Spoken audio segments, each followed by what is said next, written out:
Howdy, folks. Welcome back to the podcast. Today, not Katie and I. Katie's going to be asking me some questions that she's received from some of you. Obviously, she's going to have her thoughts on these questions, on these issues, and I'm guessing that I'm going to have my thoughts and my answers to some of these questions. But before we dive in, we do want to thank you all so much for being a part of this podcast, for leaving ratings and reviews on whichever platform you listen on, or if you watch on YouTube. Thank you so much for subscribing to our YouTube channel, or leaving comments, or hitting the like button. Those are the very things that make this podcast reach more people.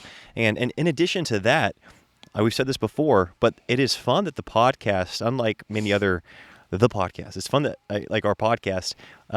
I feel like unlike other maybe social media platforms, it really reaches a new audience via word of mouth. I know that still exists in other social media platforms too, but it's, like iTunes, Spotify, it's not like there's these moments of virality with episodes. And so it's fun to meet people and then they say, yeah, my friend told me about your podcast, and because, they enjoy it. And I feel like that's kept this community pretty like-minded. It helps us find people and meet people that want a lot of the same things in life. And so we're grateful for that. We're grateful for all of your encouragement. And so with that said, let's get this thing rolling.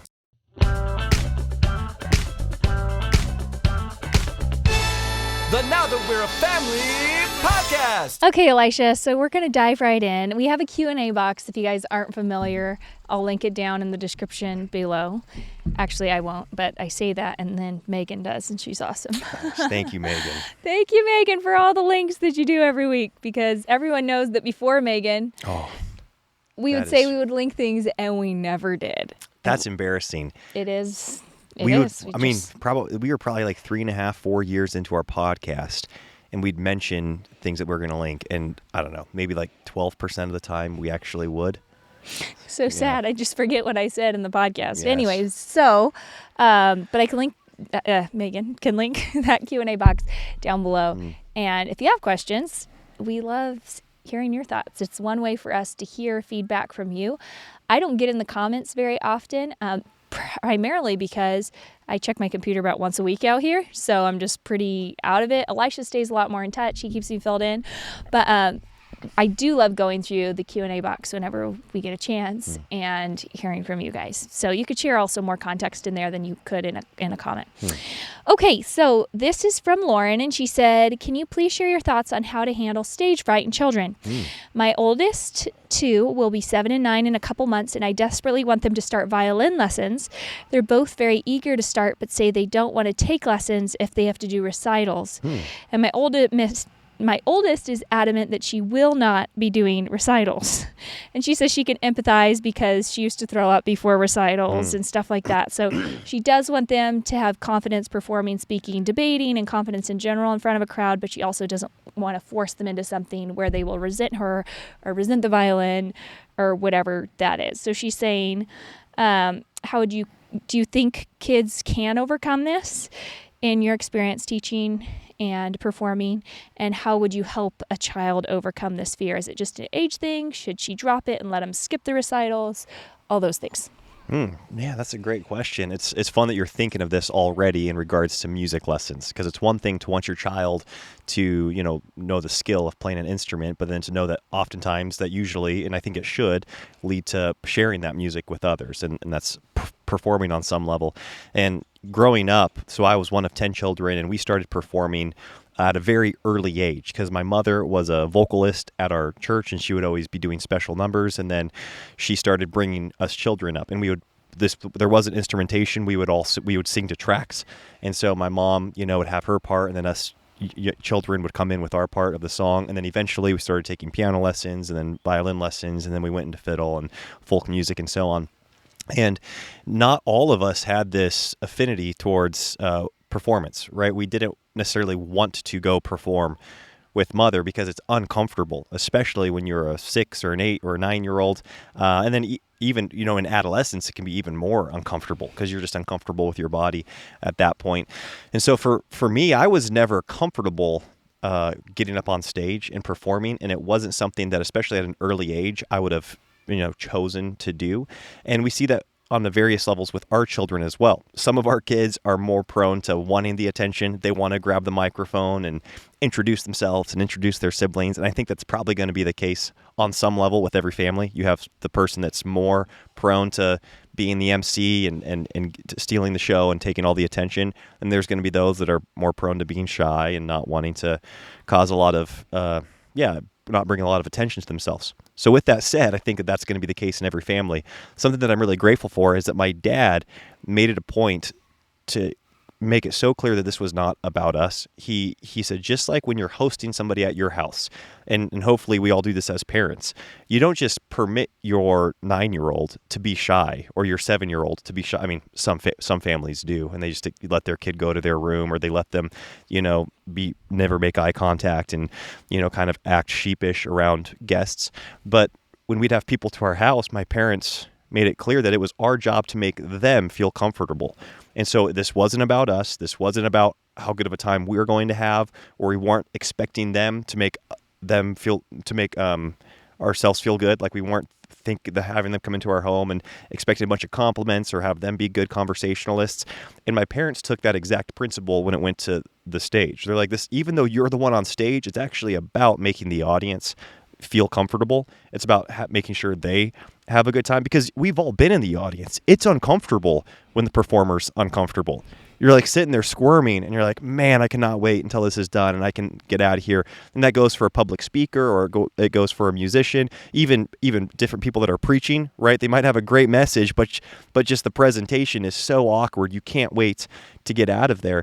And so the more my parents emphasized the audience and saying, hey, this isn't about you looking cool, you performing well, it's making other people feel comfortable. And then you're able to start realizing what those basic things are that make an audience feel comfortable. Just you being the one that smiles. You can't wait for them to initiate the smile. You need to initiate. And this is the same thing when you host at your home. You don't have a stone cold face when your guests walk in, right? You're the one that initiates. You say, hey, let me take your jacket. Like, great. How was the drive? Like, man, it's cold out there. Come on in. Sit right here. You direct them. And we've all probably been to people's homes where you didn't feel directed. It's like they opened the door, you come into the entryway, and you're just kind of like bumbling around. You're like, okay, should we take our shoes off? And there's no direction. You don't know if you should go into the living room, if you should go into the kitchen.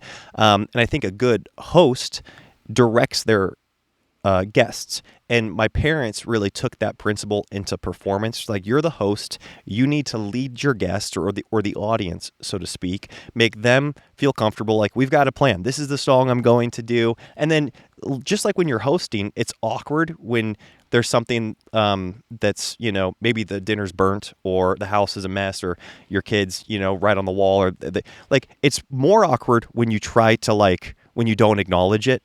Right? It makes everybody feel more comfortable when you're like, oh my word, like I totally spaced on the potatoes. Like, sorry guys, potatoes are burnt, or like we have to scrape off the top layer here, hopefully in the middle. And it becomes a fun, lighthearted joke. Well, the same goes, I think, as a performer. It's the worst when you stumble in your performance, you stumble in your words, and then you try to act like it didn't happen, or you don't know how to just keep going. Acknowledge the mess up. It's like the audience loves it. When you start, and this goes for formal, like people will be like, well, that's not formal. Again, we were in the folk, less formal genre than classical in chamber music, but I've been to countless classical concerts and recitals, and still the audience loves it. And I'm talking A-list players, whether it's, I don't know, Yo-Yo Ma, just guys that that's what they do. They're classical concert musicians. And when they can crack a joke, or when they start and they're not quite in tune and they something oops, sorry, we got to tune this thing up. The audience loves it. Right. And so this isn't just some, hokey, informal folk tradition, because that's the style that we are playing. This goes, I think, for every genre. The audience, there's this decompression that happens when you start the song, wait a second, those aren't the right words. Sorry guys, totally blew it. Where's my head right now? Everybody can relax, and then you start again.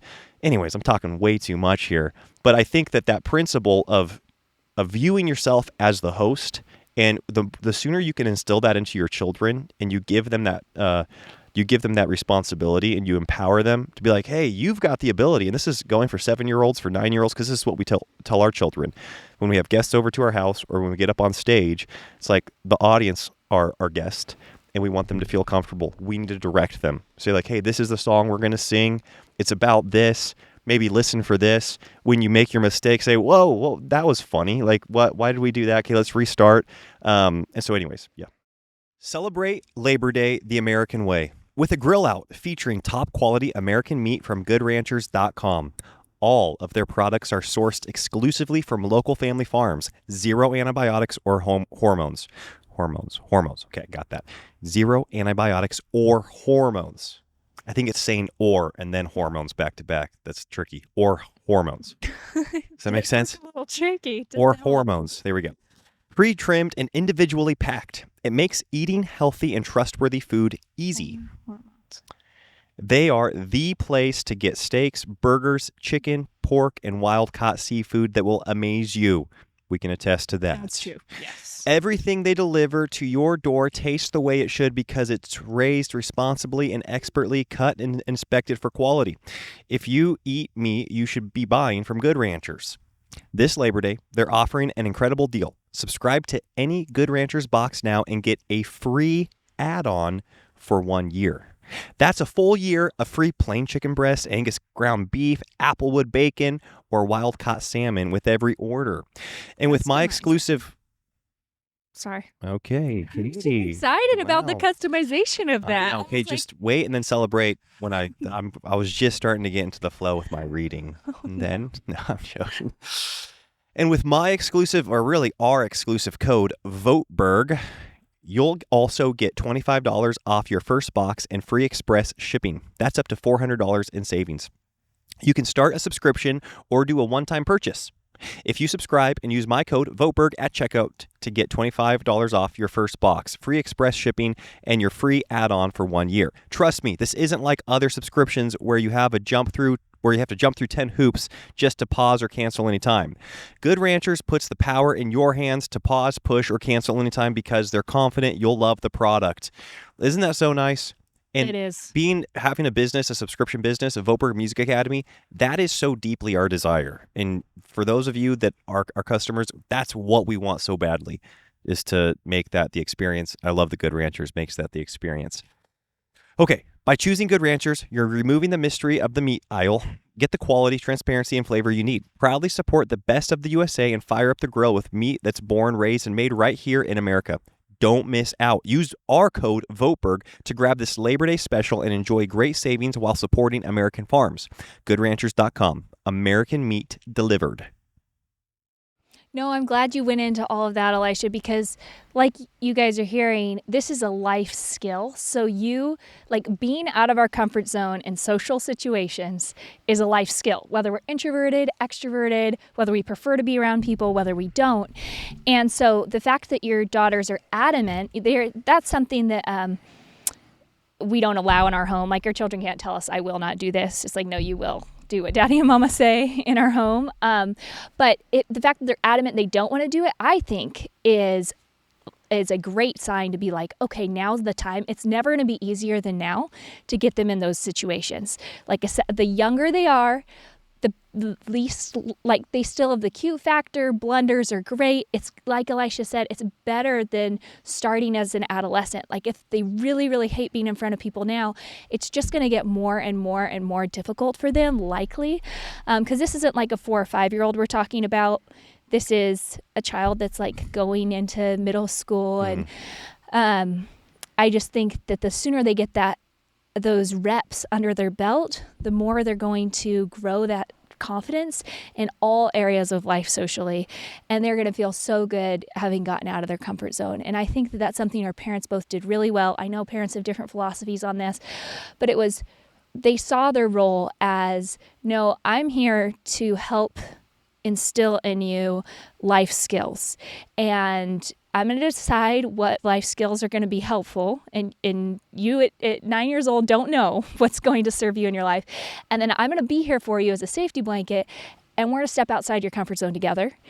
And we're going to consistently do that. And we're going to consistently flex those muscles. And I think that when we allow our children to kind of become reclusive in any area of life, because all kids need to get outside their comfort zones, like a child that's overly gregarious and social and loves to talk and blah, blah, blah, it's going to be really hard for them to learn the skill of, okay, you're just going to sit here. The adults are going to talk. You aren't going to bring up anything that's off topic. You aren't going to, get on stage and grab the mic and talk for forever. They have to get outside their comfort zone too and learn restriction and controlling themselves, where another child's going to learn how to get outside their comfort zone by communicating more. And so I would just encourage you, it might be uncomfortable, your kids might hate it, but I don't think that they're going to resent you in the long term. I would not worry about that at all. My parents made me do so many things as a kid that I hated in the moment. I'm like, wow, I gained a lot of confidence through that, and I'm so grateful that they did that. So I would encourage that. This is actually why performance is one of the 4 pillars in the Voberg method in Voberg Music Academy. I mean, you talked about it for a while because Elisha coaches all of our students on this performance. And we have, instead of monthly recitals where kids have to get up in front of a stage, they're able to participate in showcases where they can just watch for a few of them and get used to seeing the other kids. And we've seen kids who start out really shy start to participate on the showcases, start to participate on the coaching calls, and also just get tips and pointers for how to be more comfortable in a setting where they're performing. And again, this is a performing for a computer, it's not in person, but I feel like it's been a good on-ramp for like our kids to get comfortable performing. And then we just performed for, just did a little family song, but it was for a big crowd of like 1,000 or so people. And the kids were just so confident up there. And I think a big reason why was because they had kind of gotten their feet wet just performing for their friends in the Voberg Music Academy community instead of like with a big stage and lights and all that. And then they had those skill sets to be able to do that. Yeah, we want to be able to offer that opportunity as much as possible in Voberg Music Academy, but you can also create it in your own home, and we highly encourage people to do that, whether it's musical performance or speech or just reciting. We've talked about the recitation that we had a part of our evening routine there for a long time when it came to poems, or Bible memory is the best, right? If you can practice, your kids are memorizing scripture throughout the day, and then they get up. And this is the fun thing too about I love coming home. It's not been that way recently because it's like we're all living off grid together. We're all a little bit in each other's space, but we're going to get back to a routine where I go to work, I think, here soon. And, we're kind of getting there, too. We'll get into that. Maybe 2 or 3 days a week. Yeah. That's our routine now. But when I was working 5 days a week, it was such a joy to come home and then to hear that evening what the children had been learning and working on. And it's a great opportunity for your kids to learn the physical skills of a presentation, not having their hands up by their mouth, making eye contact, having their shoulders back, not having weird fidgets, right, with their hands and weird kind of like twitches that are uncomfortable and these nervous things that come up. And so doing that before your family is like ideal. And of course, siblings will have a hard time not laughing at the beginning, and then you need to train the other siblings to be like, hey, no, don't laugh. Like they're working on their Bible memory. But a lot of the characteristics and skills of presenting, I think, of speaking, of performing, are just physical habits. Like, because there's the one thing to have the propensity for it and say, oh, they're a natural showman, or they're like you said, they're gregarious and they really capture an audience, and that exists. I think there are those type of people, but I think those type of people can also develop skills, and it makes them even better. And then likewise, people that maybe are more prone to shyness or not speaking up, they can just learn fundamental skills. And Katie and I are blown away. The more and more I say speakers and presenters that we meet, how like 90% of them are what? Introverts. Like, oh yeah, all of them are introverts. Like, it's such a common thing in the communicator, like public speaker, author, writer, like just influencer, pastors, like almost all of them are introverted people that really refuel by being by themselves. They're not the one in a room, like working the room naturally, but they have this skill of communicating that they've developed. And so I think it is a real tangible skill, just as simple as, okay, and it actually gives your kids something to think about. I love being able to think about practical things in any area of life that takes the mystery away from it, right? Like when you learn music theory, or when you learn some rules in writing, or when you just basic principles in any sports activity that you're doing, like then you can think about that thing. So if you give your kids something to think about, like, okay, make sure your hands are, hold your hands like this or hold your hands like that. Give them your two options. Make sure you start to the left of the room and then look to the right and then look to the left. Try to find 3 different people to go back and forth looking at when you're talking. Keep your eyes open. Don't speak too quickly. Pause after you say these things. Then they're thinking of the technical aspects, and it kind of takes away the nerves because it gives them something to think about. And you get to practice all those things in the comfort and safety of your own home. I know we're spending a lot of time on this question, but it's something that I think we're actually really passionate about as we're going into this, because this is just communication, and it's the foundation for relationship. And we have to get outside of our comfort zone to communicate in marriage. We have to get outside of our comfort zone to communicate with our children. Just knowing how to communicate is a learned skill. And some people are more naturally better than others, but I would argue that we all have different areas we need to improve in our communication. There's no one that just comes out of the womb knowing how to communicate perfectly. It's either too much or too little, or, all those different things. And I would also, it's kind of interesting because if you would see Elisha now, when we do the Christmas concerts or whatever, he's the MC for their family band. And everyone just thinks he is just the greatest showman. When you're up there, everyone's like, oh, he's just eating this up. He loves the stage and all that. But the majority of your skill set up there is a very trained skill set, right? When would you say you really started enjoying being on stage? Well, it's an interesting thing because I didn't speak at all growing up performing. My sister Bryce was the MC, and she was really great on stage, and she could communicate very well. And so up until the time I was 18 or 19, she was still performing regularly with us. And so it wasn't until, I was probably 19 that there was a huge void. And out of necessity, I would start talking, and I hated it. And it was brutal, and it was awkward. I just wanted to play my mandolin. That's all I wanted to do. I would prefer to stand in the back of the stage and play my mandolin. But out of necessity, I started speaking, and then I don't know if I ever really learned, loved it or enjoyed it, but it became a challenge. And then all of a sudden it became a response. Well, maybe it was a responsibility, and then it became a challenge.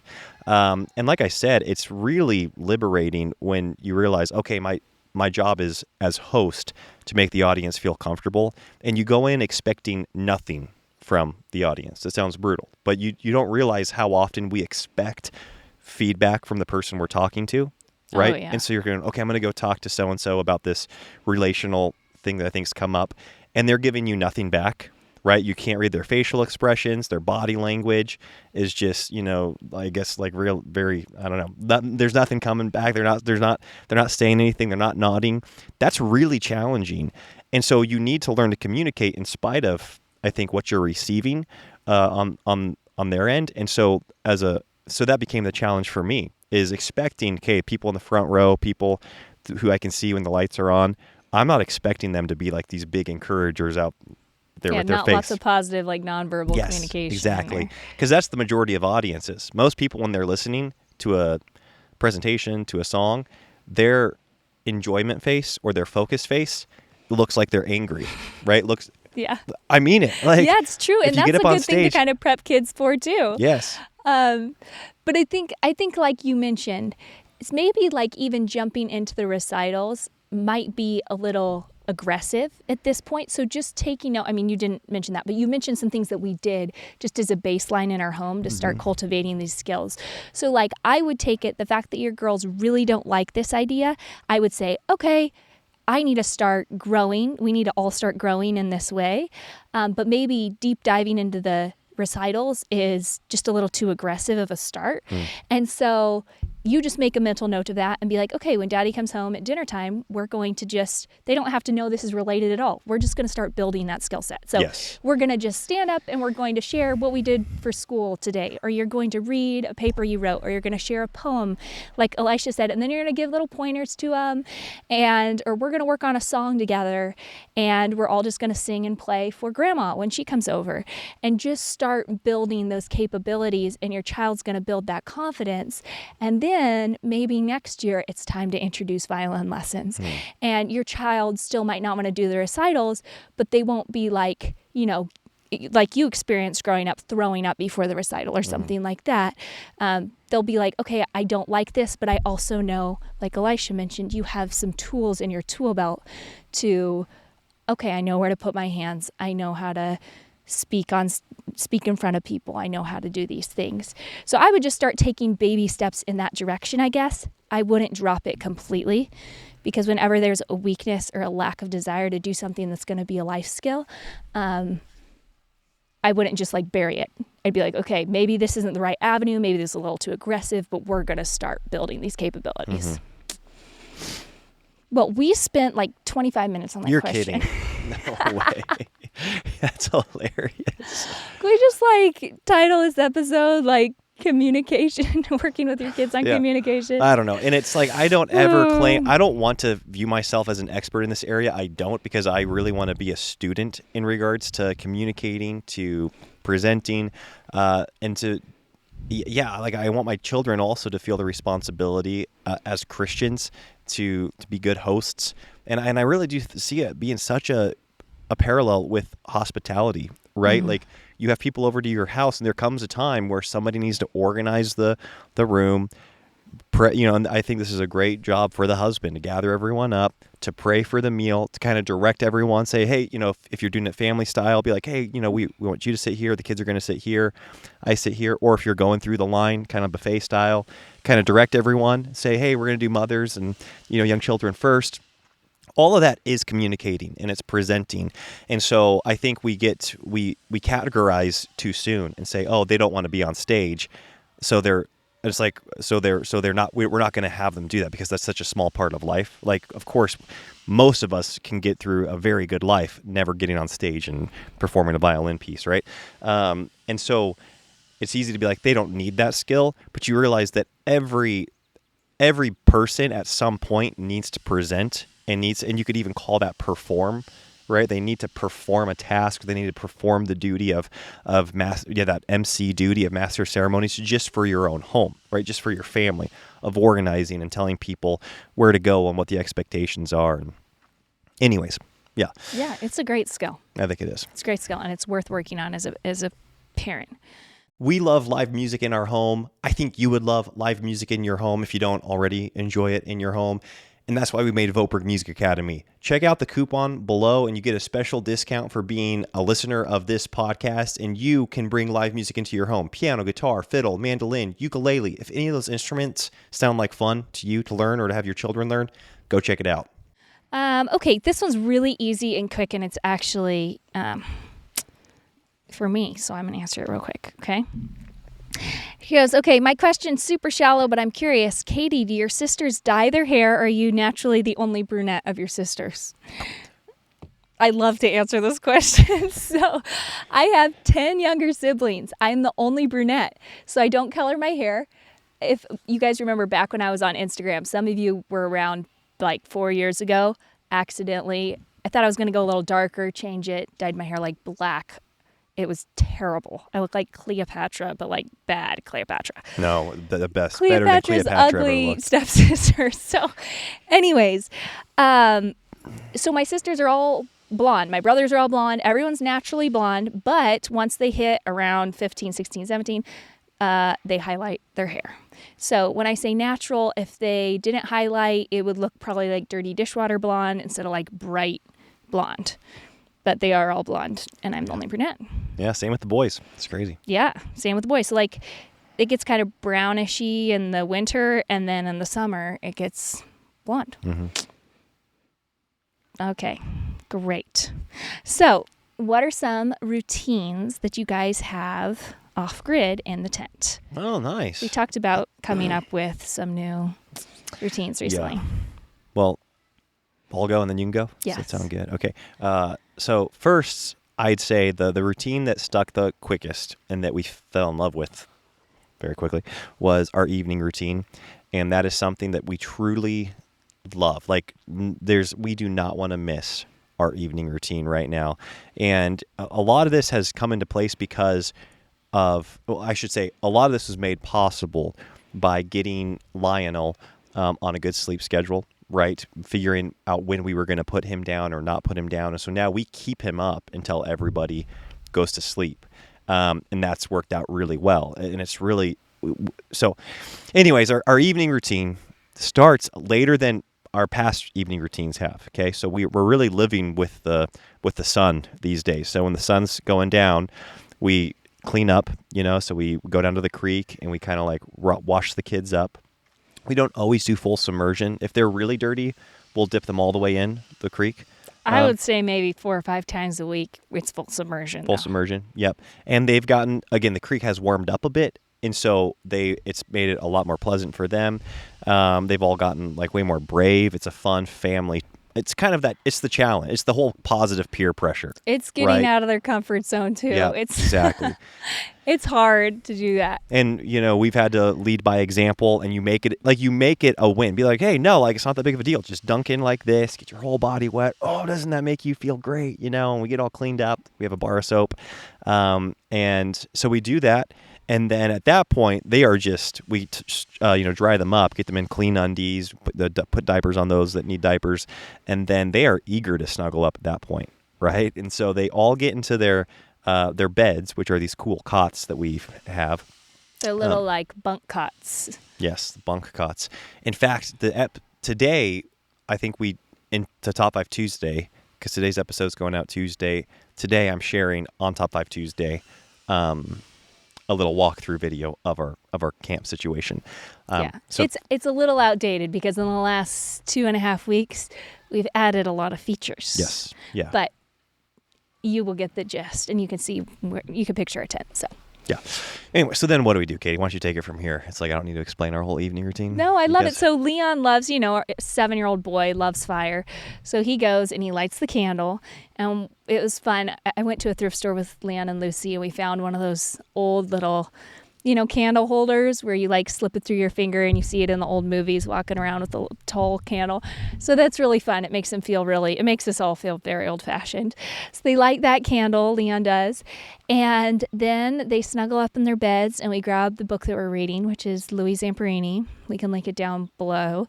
It's not Unbroken, the big one, because that one's just a little aggressive in terms of like, for our children's age. The content, yeah. The content mattered. Like my mom read it aloud to us when I was in high school, and it was heavy. So anyways, one day. So we read that. Well, we get it out. Elisha sits with Lionel, and this has been great because Lionel just turned a year old, and we just read that the sweet spot for child training is between 9 months and 18 months. And I think so often we overlook that stage because children are so pliable and good-natured in that stage, and then they hit around 2 years old and we start to think, okay, now we got a child train, right? But it's like if you get ahead of that stage and start enforcing things when they're really young, then it's a lot easier and they're a lot more good-natured heading into the 2s. So anyways, because I was thinking Lionel's only 12 months, he's like too old to train to sit still and stuff, but Elisha's been doing it. So he sits on Elisha's lap and has his bottle, and I read aloud by candlelight in our dark little tent. And it's so cozy. It is. We don't want to miss. So back at our old house, we would do our evening routine maybe 4 times a week because we would be gone for like home group late one night. We would have Sabbath, which would be a different routine. And then we'd have like date night. And so those would be 3 nights that we would not do our family evening routine. But with this current routine, we don't want to miss it.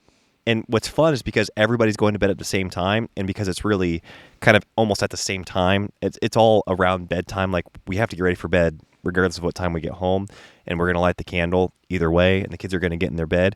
We don't miss it. We're doing this every night regardless of how late we're out or what happened that day. Even on date nights, we're coming home and we're doing this. And yeah, we just absolutely love it. And it's such a nice unwind for the kids because they get in their bed, they don't get too keyed up. They all care about the story at this point. So they're calming down. And by the time we read for maybe 30 minutes, Lionel's all snuggly. We get him laid down, turn the white noise on, and everybody's out. It's just within like 5 minutes. It's just so good. It's amazing. It actually makes me think that even when we are in a home, I really like the natural light unwinding. Like instead of going from the living room with all the bright lights, reading, and then trying to round everybody up and then go get in beds and all that stuff.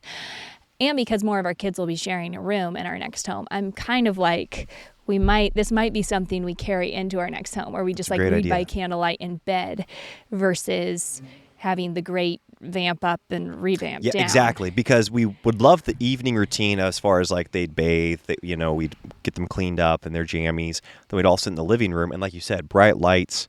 We'd maybe sing some songs. That was all great. We loved it. But then it was like this whole other key up time when they'd then go to their room. They'd go to the bathroom again. They'd get in their beds. And then it would just be, the boys are wrestling in there. And Lucy's, I don't know what she's doing. Just singing, talking to herself. Yeah, she is. So anyways, it is later than I prefer. So like actual times, they've been bumping, like we've been doing this with the sun. So I'm really grateful. Our bedtime is just naturally getting earlier, because initially it was like 9:30. And now we're back to about 8:30, which is great because, it's just everyone's getting more sleep. I could tell the first few days, or weeks, our kids were getting kind of like those circles on their eyes, looking tired. And I hate that. I hate to see tired children.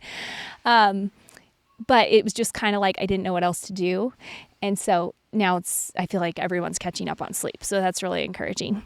And so that's the evening routine. Any other routines for you? I want to mention one more thing. We have a little like pack and play, because I know a lot of you guys have babies sharing rooms with toddlers, and we've never had that before. And so I feel like I'm just now like learning some things that have been helpful for that. And one of those things is we have a little pack and play, and I think you can get them for cribs too, but it's like a black tie down. Like it basically goes over the pack and play. It's like a blackout curtain, but it ties down on your crib or your pack and play, and then so the baby can't like pull it in on themselves, and then it unzips on the top, and you're able to like put your baby in, and there's another little one to unzip to give them good airflow in there. And so Lionel doesn't see everybody else, and he just goes right to bed in there. He can hear people, but like with the white noise and that, it's totally different than him being able to pull himself up immediately in his pack and play, look all around, start talking or fussing or whatever. So that's made things a lot more simple in the evenings and also in the mornings. No doubt. Yep. Okay, so and then after that, Elisha and I, the kids go to bed while they're kind of like dozing off. We usually go down, or I should say I do, and I go and I bathe after everybody else is done. Elisha usually bathes the kids. I bathe like when I'm doing, when we're bathing kids, And I go with you sometimes too. Sometimes we do it together, and then, if it's like really dark and cold, I need emotional support. And that is that's been a game changer for me to not feel sweaty getting into bed. The first couple weeks were really demoralizing because the creek was freezing and I didn't want to go down there. And so I'd get in bed being like, well, I got in the lake today at like 1 p.m. or something. But I'd just be like sweaty still, kind of like that sticky feeling. And I've been used to since getting married, so like for 8 years, every single night before going to bed, I've showered. It's just like, it's just like been my go-to. So it's like a flashback to when I'm 15 years old and like used to get in bed before showering. And like, I do not like this feeling. So that's been a big difference. And then you and I get in bed usually like around 9. Yeah, pretty early. We're in bed really early. And then Elisha turns on his little reading light and we both read by his reading light. Yep. We're just super cozy. And so anyways, that's been really special. Okay. Any other routines? I mean, I'd say the morning routine is getting more and more, like we're probably a week in to having a pretty consistent routine where we don't set an alarm. Lionel typically starts wrestling just before 7, I'd say. Well, that was kind of surprising. I was gone one night and it was 7, but usually it's 6 o'clock. Right. And I basically you and I both kind of base our get up time around that. And what's cool, because the kids are getting used to that, they stay in bed past Lionel. So you have a bottle prepared. You'll feed him a bottle between 6 and 7. He usually goes back down at that point, and then we just kind of get up and start our day. And we usually have some time before the kids are up, which is nice. Yeah, a little bit of time. I usually go out, let Gentry out. He goes to the bathroom. put him back in. Sometimes Elisha will do that too. And I actually get back in bed, and that's been my Bible time, has been getting back in bed and reading until the second wake up time, which is usually like 30 or 45 minutes from my first time. Yes. So that's been really cozy because I'm not super motivated to like wrestle around, get all my clothes on, go out of the tent. I feel like that's when everybody wakes up. It's like, oh, Mama's gone. The day's starting, you know? And so for me, getting back in bed and the kids, as they kind of wake up one by one, see me still in bed, I like that because it keeps them less like having FOMO, I guess. Yeah. And I've been able to read the Bible, and that's been something for me that's been, obviously there's that evening time we can like catch up to, but it's like I didn't have a good rhythm for being in God's Word. So I've been really grateful for that. I'm the opposite, where I always get my clothes out the night before, just grab my clothes and head out of the tent when I'm awake, start boiling water for coffee, usually go down to the creek to rinse out my French press, and then I do my Bible time when I'm drinking coffee. Yeah. So that's like our morning routine. Yep. And we don't nap right now. Only Lionel naps. He's taking a nap right now. He takes a morning nap when we record the podcast, and he usually takes an afternoon nap. But aside from that, the kiddos don't nap. And we are going to institute a quiet time when the weather gets cooler. But it's been too toasty in the tent for that. So we've been heading to the lake and having that break up our day. And I do miss the naps, but it's just we've got to live with the weather right now. Yeah. So. Dude, I'm living with it right now. I thought that I was going to have more shade, but I'm so sorry. It's okay. I'm glad you're in the shade. It's like just this part of my neck's going to be kind of toasty, but I do feel bad. Do you want to like wipe your forehead? Or? Is it, like dripping probably? Holy smokes. The difference of shade and not shade is dramatic. Okay, this is a question real quick. Is a child ever too young to become a Christian? How far are we into this episode? Like, how far in do you want to go? 39 minutes. Yeah. Yeah, I mean, obviously it's hard. I don't know. I was just talking to Wade about this. It's like I start things by saying obviously, and it's like sometimes why would it be obvious to anyone? But for obviously, I don't have a good answer to this question. But I think that if you're looking for you're looking for the evidence of regeneration of a saving faith, that time's going to come, I think, at various ages for Christians. Because the profession of faith is one thing, right? To confess Christ with your mouth. And then oftentimes, throughout church history, that would, depending on the tradition you come from, that would lead to baptism, right? Like if you're like more Baptistic tradition, if you come from a more like Presbyterian or covenantal tradition, within the Reformed tradition anyways, the infant baptism would be, something that is common, where you're being baptized into the church as an infant. And that's not necessarily a proclamation of a saving individual faith in that person, right? But it is bringing them in to the church, and they're going to be partaking as members of that local church.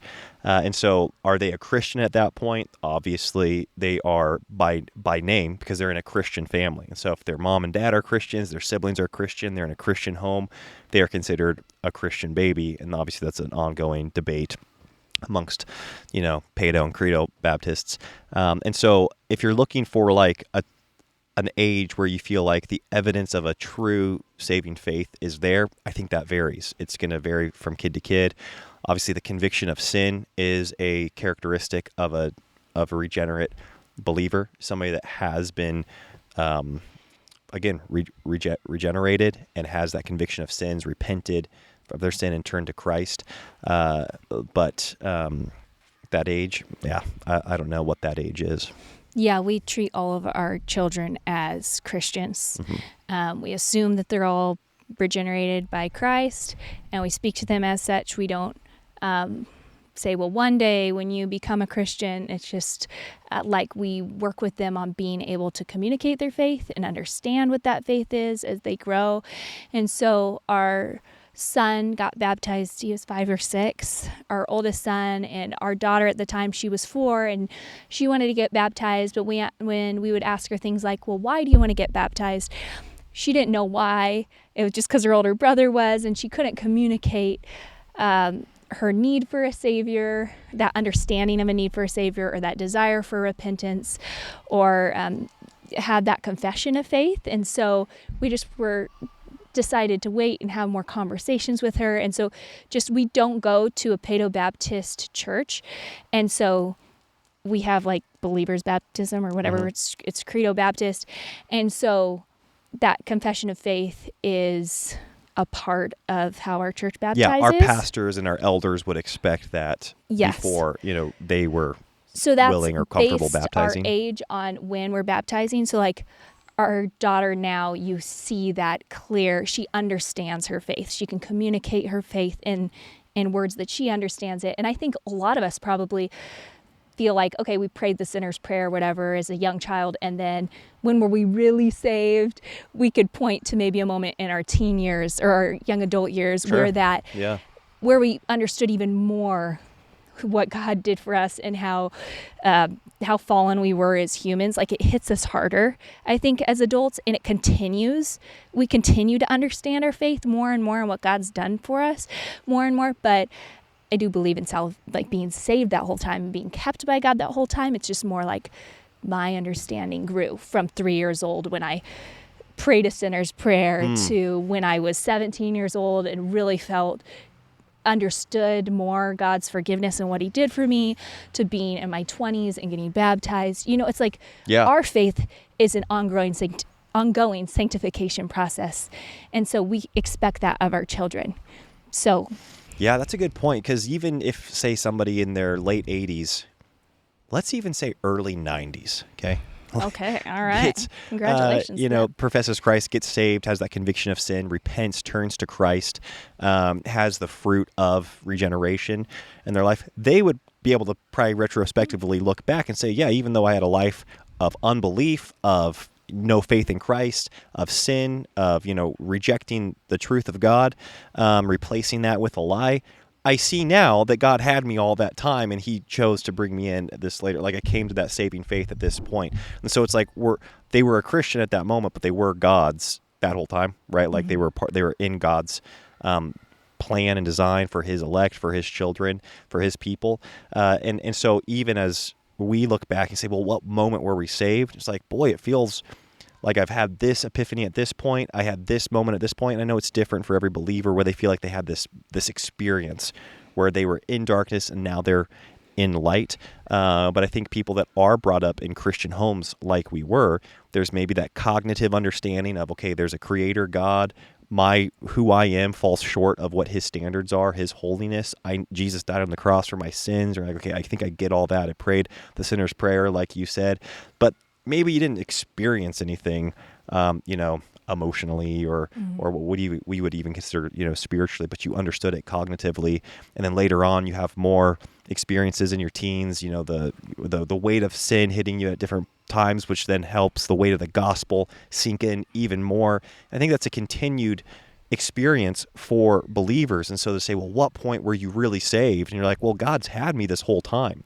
I can look back and see that it was his faithfulness, all those years that kept me in his plan. And now that I'm, at this age, all I see is more and more of God's faithfulness in my life.